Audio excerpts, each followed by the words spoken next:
so hard to communicate what you're getting across. So I don't have that, and it's just every day dawns on me. Hello, I'm Hayden Bloomfield and welcome to Vlog My Mind.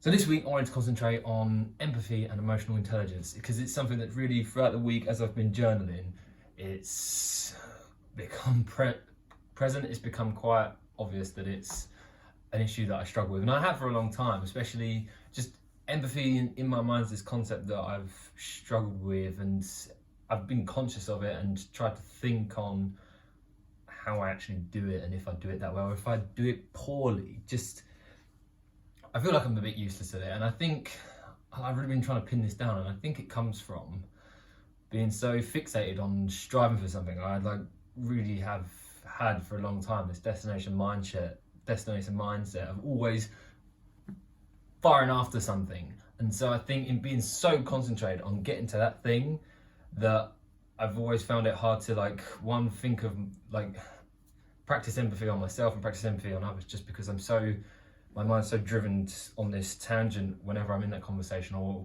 thinking of people. It's just, there's always this ulterior motive that's just so fixated on that driver towards this destination that I just move away from it and steer and head down the other road. I don't know if that comes across with any sense, but I hope that makes sense. But part of all the mindfulness practice I've been going on recently is really helping with that. And one thing I've started doing is practicing gratitude. So I've tried this in a few times in the past, just like daily exercise of writing down 3 things of gratitude. There's so much science behind how much it can help your brain and how much it helps your own mindset and your mental health. So I've done it again, where I was journaling every day as well as meditating and creating these videos. I've suddenly thought I need to give gratitude another go as well. The content I was listening to was talking about gratitude. It was coming up a lot, so I thought I need to give it another go. So I've started incorporating it into my daily journaling, where it would just be a case of on every day I put a highlight for the day, but then I also put 3 things that I'm grateful for that day. Because one thing I struggled with was always what happens when you start repeating, because no doubt you're going to be grateful for water, but then how long before you go, I'm grateful for water again, and suddenly it crops up every 3 weeks or whatever. So, but I found with this, and where I'm journaling, and it's opening up my mind a lot more, and I find that the quality of my thoughts are getting better, is that with the gratitude I'm able to think on more things, because I am always so reflective now. Every day I'm reflecting on what's happened that day, and as well I've found that it's helped me so much live in the present moment that I'm able to think on things more. So because I do have times during the day where I stop and just embrace this moment and go, this is amazing, I'm here right now, I'm hanging out with my friends, I'm doing this and doing that, or even just doing something on my own, just take a moment to appreciate the opportunity that I have in being in that situation. It's helped me a lot when it comes to that reflection, when I come to try and think of gratitude, that I'm not just piling out the same old things every day. I'm thankful for friends, I'm thankful for family, I'm thankful that I can live on earth. Where I said I struggle with destination mindset, I really have that with 2 things at the moment, and that's 1, owning a Tesla, and 2, getting out of the gardening company, or getting out of gardening as an activity. So yeah, I really want to own that Tesla, and just every day, it will happen every day, I'll have this thought of I don't own that Tesla, I haven't got that vehicle that's literally the driving force and reflects my mission in life, and that facilitator to being able to say, right guys, I'm going to head here, who wants to come, who wants to jump in the car, and we're going to head here and skate here for the day. So I don't have that, and it's just every day dawns on me, and I'm every day contemplating, can I justify the cost? Do I want to see other strengths? Do I want to see me gain more financial strengths in other areas before I purchase this liability? Or, because the other contemplation I have is is it an asset, in the sense that it's an appreciating asset? Will it grow in value, especially when we get to full self-driving and such? But whole other video. So on the other hand as well, getting out of the garden business, just now more than ever being so focused on, or having so much knowledge about what I want to do with my life, the things I want to pursue with work, in my spare time. Now I have that, and I found the way to support myself financially without needing the company. I kind of feel, there is this frustration in doing it, and I mean I've got it down now to it's only part-time, and then it's still gradually going down. So I'm hoping it's now at a point where I'm at a nice peaceful point where I can just idle by, in a situation where I'm doing a couple of days a week and only for a morning at that, where I can feel more calm with it and enjoy the present moment and enjoy the opportunity to actually be silent and be on your own. I'm in the gardening side of things, I am on my own. I don't even talk to people, don't talk to customers that much, because often they're at work and such. So I am on my own for a lot, and it's a great opportunity to listen to podcasts and just have silence and do something physical. So there is benefits to it. So I hope that I can allow my mind to just relax, take some of that tension away, take some of the almost anxiety around it, and just enjoy the moment, enjoy the opportunity to do it, and still embrace the fact that I've got a lovely electric van, I've got some nice tools that are all battery powered, and it's all very environmentally friendly. Let's hope. On the subject of emotional intelligence, this is something that's come up because with my girlfriend having conversations and having like altercations as such, it's something that's coming up just where she is someone that is so much more emotionally intelligent than me, like incredibly wise, which I'm in awe of. But also it's like, at times it's a bit frustrating to be like, damn, how are you so wise? How do you hold so much wisdom in such a young age? But anyway, so for me, it's great to have that. It's great to have someone that almost becomes a role model in terms of emotional intelligence, and so many things where I handle situations poorly, where if I am in a bit of an argumentative state, or if I am frustrated by something, often I won't address it as such. I will walk away from it, ignore it, and I'm sort of in my mind, I'm like, right, I'm frustrated right now, let's go do something that's fun. I don't know if that's running from the issue, or it's just it's just a way of like, I want to live a positive, cheerful life. So right now, it's conversations, or even just communicating. A lack of communication in terms of if you are in a difficult situation, like, and you're communicating over phone or text, is even worse. It's just so hard to communicate what you're getting across. And if you have got to jump onto something else, the importance and the value in just saying, look, really sorry, I've got to jump on something else right now. I'm not going to be able to respond to you, but give me a few hours and I'll be with you, I'll give you my attention. And because I've been stuck so many times where I've tried to do both, and like, I can't really give attention to a situation, and I just end up coming across like I do not care, and that I'm not there to listen, and I'm there to do my other thing. And so but then I'm doing my thing and not giving it my attention, and then getting stuck with whatever it is. And so you're in just this limbo, and it just ends up shit for both. So being able to say, right, which am I going to focus on, and pick the one you're going to focus on.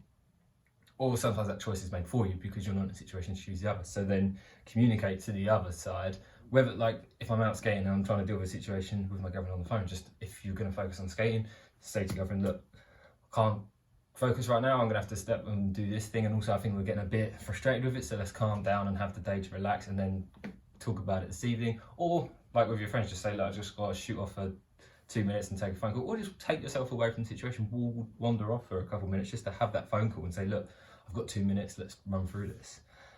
And that's something that I've started improving on, and that's what I've put in my journal this week a lot of, is about just people want to feel valued, people want to feel validated for their feelings and emotions, and know that someone's there to care and listen. And I don't always portray that in a effective way. Like, yeah, I do, just in so many, again, like conversations with my girlfriend where I feel I have the right intention, but I'm not portraying it well enough, and I'm doing a terrible job of it. And then she'll come back to me or tell me why and what she's feeling, why she's feeling it, and I'll just go, okay, yeah, from your perspective now I understand that does come across badly.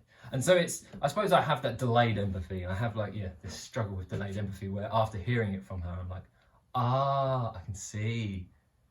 Yeah, I didn't get that before. Whereas before I was just kind of carrying on doing my thing and just never occurred, or I was practicing, I guess, yeah, it is just delayed empathy. I wasn't thinking, but now I'm trying to bring it to the forefront of my mind. But then that sort of brought me on to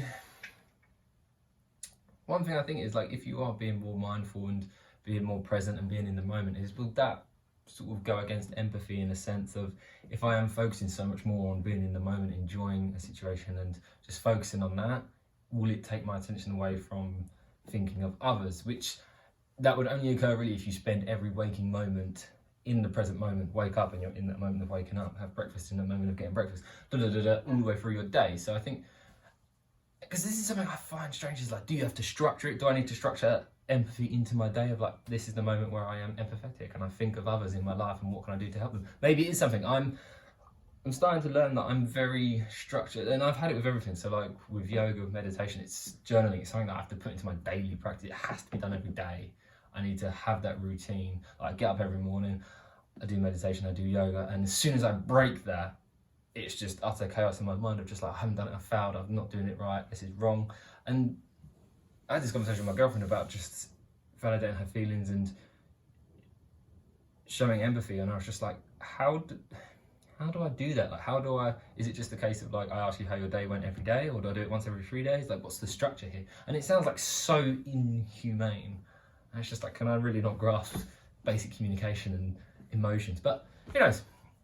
I'm thinking on this and improving. I think it's something with like podcasting will help a lot in terms of like getting a benevolent business podcast back up and running would help, because it is something where you are taking that time to fully focus on someone else, hear their story, hear their emotions, and empathize with them in that situation, and ask questions from that. Listen to what they're saying, follow up with a question to connect with that, and then really engage in the conversation, focus it around them, their journey, their story.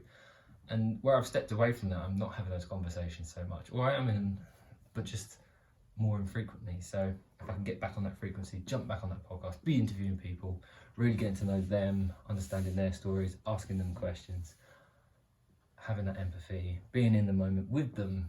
So it's empathy in the moment and presence. So it ticks all the boxes.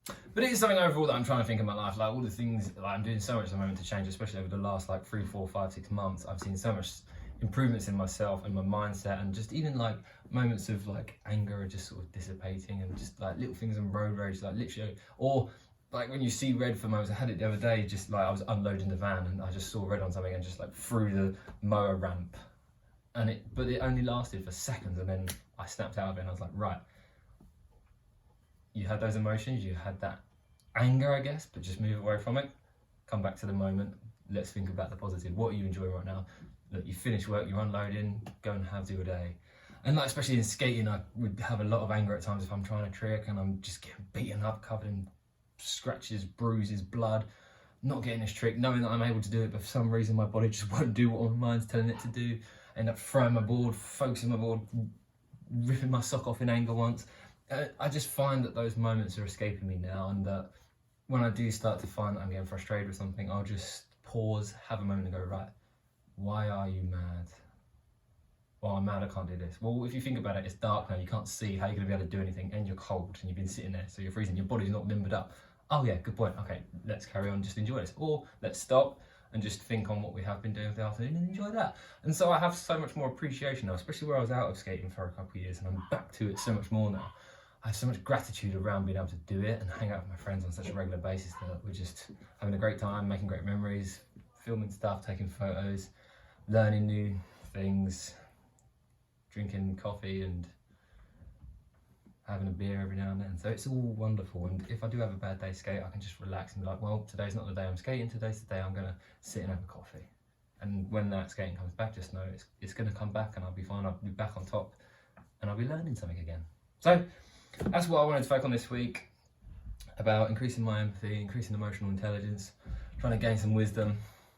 It's a slow journey, very slow journey.